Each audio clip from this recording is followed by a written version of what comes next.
అది పాపం వస్తుంది కదా అని ఒక సంతృప్తి పడి పాపం ఆవిడ ఊరుకుంటుందమ్మా, ఏం చేయలేక. కానీ దానికి పరిష్కారం ఏంటంటే నిలబెట్టి అడిగేయాలి, మనుషులు అవసరమైతే కడిగేయాలి కదండి.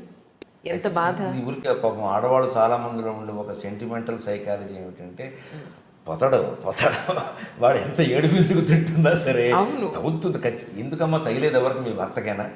ఈవిడ భర్తకి రేపు పొద్దున అది ఆవిడకి తగులుతుంది కదా. అంతకంటే ఏమిటయ్యా నీ ప్రవృత్తి?